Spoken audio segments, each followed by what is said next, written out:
da ngay rab. ah. da ngay rab. non damay jàng dama bëgg jàng rab wala ma jàngale. rab koy jàngal rab. koy jàngal. kër gi amul kilifa. ba caat mi di ruube. ah.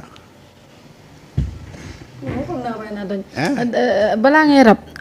non kër gi amul kilifa ba caat mi di ruube. waaw léegi. bëgg a dem bay déborder dañ ko wax fi muy teere xam nga rab c'est style d'écriture la am. Les petits rappeurs prenez vos stylos. et vos bloc-notes. kii rappeur bu kii bi ancien bi mooy. waaw ancien rappeur bi. old school léegi may ma balaa ngaa rab. ma wax waa jooju ngay wax noonu. dafa dugg ci rab teel a retraité. dugg ci société civile teel a retraité. dugg ci opposition teel a retraité.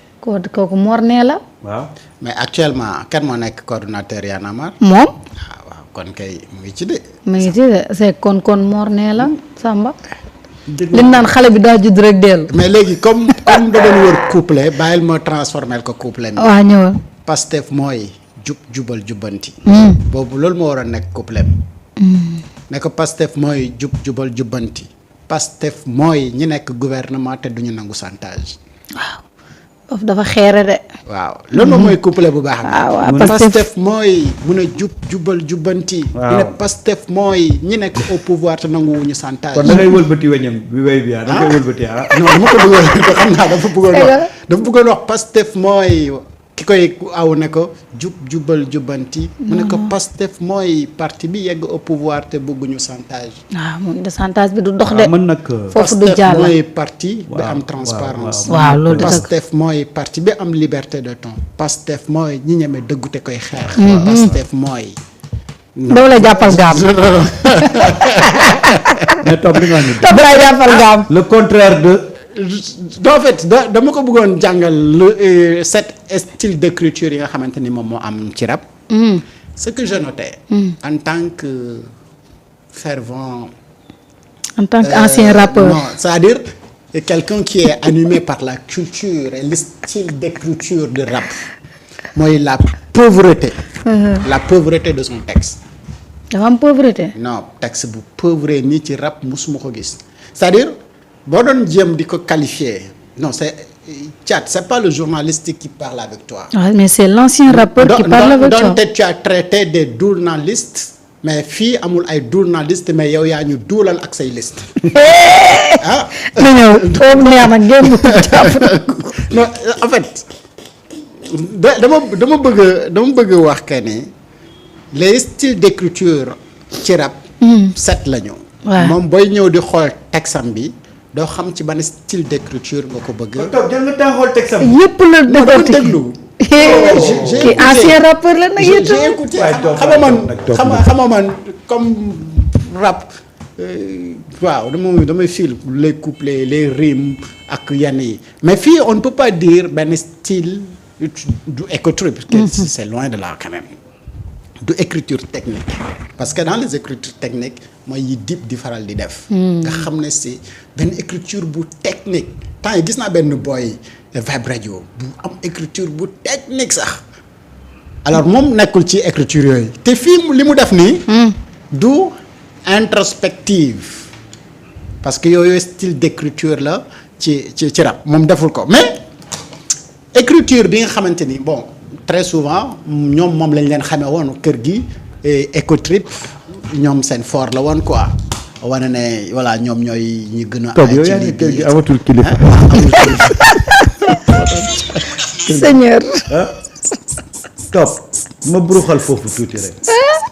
alors y a l'autre écriture bi nga xamante ni moom la ñuy faral di gis nit dof di ko def mooy le rap wala écriture engagée. moo nga xamante ni tu vas parler des faits de la société des nangam sangam peut-être moom bosam bi fii la bëggoon a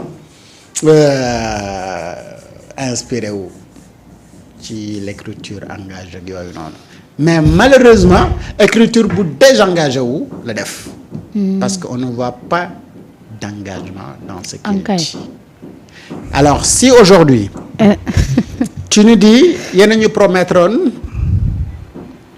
amnistie mujjee di interpréter nga ni am réew mu nga xamante ni amoo leen ay solution idoine mais yéen a ngi ko bëgg a teg ci ay taxes ak ay revenu wu douane réew lan moo koy dundal bu dul taxe ak liy jógee douane waaw mooy manque de connaissance en réalité bi ngay gis ne moom la rappeur engagé bi di wax ne moom lay dem ci texam connaissent même pas lan la état di dundee waaw bu état dundewul ay taxes dundewul liy jógee ci douane mais fan lay amee ay solution idoine mënta nekk mais état amul tool bi toolam mooy taxe yeeg douane mais bu fekkee ni fii jëlewu fi xaalis kañ lay am ay solution idoine chaque mot dans son texte wallahi mën nga ko génn gis ne c'est un texte bu nga xamante ni soit c'est pour vouloir exister ou je sais pas dans la précipitation xol la ko bindee xol ou en réalité vouloir lenn daal laa si jàpp que ça lui fait mal et que je pense que ni moom la bëggoon répondre mooy lan mooy la réponse de Fadilou Keita loolu moom je l'ai écouté dégg naa ko waaw ci parce que dafa fëgg ba sonn fale lu xeere ubbiwu ko ok léegi mu ne au lieu mu ne fils à papa mu ne fils à maman arrogant dégg nga loolu ci son bi man koy dégguma ko yow ko fi mu man ci yow rek laay dégloo way j'ai écouté yow ni ngay dégloo mbalax noonu laay dégloo rap donc grawul Top yaa ngi koy defal promotion bu graaw. c'est que xam nga seen naa lan la ndeysaan gis nga su fekkee da nga tàmm benn mbir mooy maanaam di def pression kenn faale wala nga ne naa génnee son mais son bi da nga koy bind ak intelligence mais pas ak xol. non mais un texte trop pauvre quand même en tant que rappeur moi je te conseille en tant que frère nga en tant que rappeur quand même essaie de voilà gën a enrichir say textes surtout quand c'est des textes yu nga xamante ni Top bay li ngay def Top kii ñi grand defoon storytelling sax moom moo gënoon quoi nga def benn lii après nga jël histoire bi lii ko yow au moins nga def sa storytelling nga wax woy jamono Macky Sall peut-être ni nga nekkee woon ak tey gars yi xam ne waaye ma ne fi mu ne nii daa bëgg rek ñu woo ko te kenn du ko woo foofu du kii li baaxul nga ko war a conseiller yoo ko mooy la ay storytelling ak ay leneen nee ko mu wuti liggéey tëkkate caaxaan moo doxatul ci dëkk bi déedéet moo tax ñoom ñëpp ñu mer dëgg la de xol bu bon rek a tax du ay rab ak ay leneen il faut ngeen wax booy dëgg ñii mosuñu nekk ils n'ont jamais été meilleurs dans leur domaine déedéet benn épiphénomène la woon rek jamono jooju ñëpp di wax rap rek ñu dugg ci gars yi bàyyi leen xel mais ils n'ont jamais été de bons rappeurs tey nag lañ fi nekkee woon di exister moo amatul c'est des mécontents la woon ne kese c'est des mécontents xool nañ ndax jub na wala jubul c'est pas leur problème ils ont un seul objectif c'est dire du mal faire du mal teguñ ko ci objectivité teguñ ko ci xam-xam teguñ ko ci am pour éveiller des consciences ñii la mooy seen rôle tey ban taxawaay la ñu am ci penc bi ban taxawaay rek la ñu am ci penc bi ce qu'il a fait quel est son objectif ban impact la mën a am c'est-à-dire que il est aujourd'hui ci benn posture la nekk dafa mer ne il faut que je fais tout pour dire du mal à ces gens-là mais tey lan la bëgg bu génnee qu'est-ce qu'il cherche gis nga nit pour ñu koy dégg rek mu bañ a fay gis nga nit da ngay nekk nit nekkal nit da ngay nekk nit Marieta gis nga man tey am na fu may jaar ak yow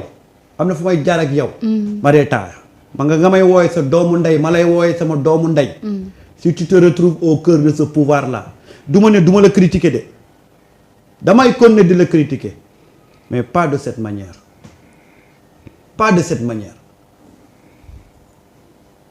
mais kii nii muy def nii mooy dafa am lu ko naqari parce que nañu bëggoon ñu joxuñ leen ko importance parce que ils n'ont rien fait pour mériter cette importance là ñu ne xaaral léegi nag tous les moyens sont bons pour dire du n'importe quoi mais lii c'est pas de la musique c'est de l'indiscipline il faut le dire comme ça mais au moins ki ko doon programmer beat bi aussi bu toog bàyyi beat waaye toog beat dara amu fii xam nga la ma fi am c'est des gens yoo xam ne dañu c'est-à-dire que c'est des mécontents quoi waaye toog bàyyi beat waaye toog beat ndeysaan xool de day rekk borom ba mu jeex du ci mën dara neen yàlla jàppale nañ ko ubbil nag fi ne nii tàng na de tàng lan tàng na de nii dañ ko faale non ma ne moom fi mu ne nii xol bi tàng na parce que mi ngi fëgg kenn faalewu ko nee na wax na Falilou ubbi lu ko buntam. non mais jox na Fadilou nag. nguur gi dafa xeere. non Fadilou moom jot na kekk la de nan du fi boole. Fadilou faalewu ko. d'accord dëkk bi koo fi nangu suusetam ba mu yoroon di ko màcc. waaw rek mu commencé caddi xoolal rek li ma la wax. ñi fi nekkoon yëpp. doon répondre naan askan wi la ñuy waxal. mais quand même man je veux que Thiat il doit apprendre à respecter les journalistes. Il respecte personne. ay des journalistes. non c'est-à-dire heureusement ñun tudduñu. non amul tudd wala ñàkk tudd. mais li mu wax dafa c'est que cette affaire là il faut mu parce que. quand parce que dans le clash. enfin c'est-à-dire moo tax ma ne la style d'écriture bi laa mënul comprendre parce que parfois tu sens de l'écotrip parfois tu sens que ni dafa nekk de clash. parfois nga gis na dafa nekk nee na dans un style d'écriture engagé et tu ne comprends pas parfois il est dans la narration